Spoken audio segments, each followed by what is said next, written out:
क्षयमुक्त भारत अभियानाअंतर्गत इंडोकाउंट फाउंडेशननं निक्षय मित्र होऊन 1.5 वर्षामध्ये क्षय रुग्णांसाठी 11,000वर पोषण आहार किटची मदत केली आहे। त्याबद्दल आरोग्य विभागामार्फत इंडोकाउंटचे संचालक कमल मित्रा यांचा सत्कार करण्यात आला। इंडोकाउंट फाउंडेशन क्षय रुग्णांसाठी आधारवड बनलंय असे उद्गार जिल्हा क्षयरोग अधिकारी डॉक्टर हर्षला वेदक यांनी काढले। जिल्हाधिकारी, मुख्य कार्यकारी अधिकारी आणि जिल्हा क्षयरोग अधिकारी डॉक्टर हर्षला वेदक यांच्या आवाहनाला इंडोकाउंट फाउंडेशननं प्रतिसाद दिलाय। फाउंडेशनचे अध्यक्ष अनिल कुमार जैन आणि संचालक कमल मित्रा यांच्या मार्गदर्शनाखाली गेल्या 1.5 वर्षात क्षय रुग्णांसाठी 11,000वर पोषण आहार किटची मदत केली आहे।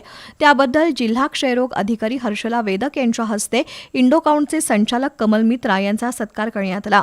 इंडोकाउंट फाउंडेशनतर्फे केलेल्या मदतीमुळे क्षयरोग कार्यक्रमाला चालना मिळाली असून क्षय रुग्णांना बरं होण्यास त्यांची मोठी मदत झाली आहे असं डॉक्टर हर्षला वेदक यांनी सांगितलं।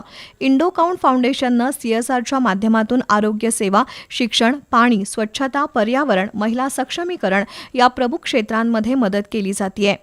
4 मोबाईल मेडिकल व्हॅनच्या माध्यमातून 10 लाख रुग्णांची मोफत तपासणी, औषध पुरवठा आणि विविध गावातील सरकारी दवाखान्यांमध्ये वैद्यकीय साहित्य पुरवठा केलाय। 20 अंगणवाड्यांमध्ये ई-लर्निंग, पिण्याच्या पाण्याची, शौचालयाची सुविधा, 30 पेक्षा जास्त शाळांना स्वच्छतागृहांची सोय, 138 शाळांमध्ये ई-लर्निंग सुविधा, MIDC आणि विविध शाळांमध्ये मोफत आरोद्वारे शुद्ध पाण्याची सोय केली आहे। त्याशिवाय 50,000हून अधिक झाडं लावली आहेत असं कमल मित्रा यांनी सांगितलं। यावेळी वैद्यकीय अधिकारी डॉक्टर तेजल जाधव, एकनाथ पाटील यांच्यासह डॉक्टर आणि आरोग्य कर्मचारी उपस्थित होते।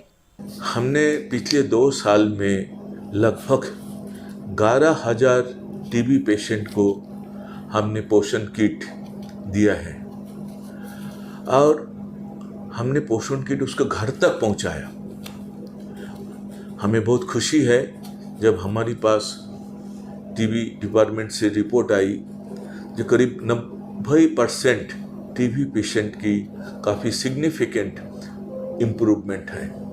आपको वादा करता हूँ प्राइम मिनिस्टर श्री नरेंद्र मोदी जी की जो TB मुक्त भारत की योजना है, हम इंडोकाउंट फाउंडेशन इसमें आखिरी तक शामिल रहेंगे।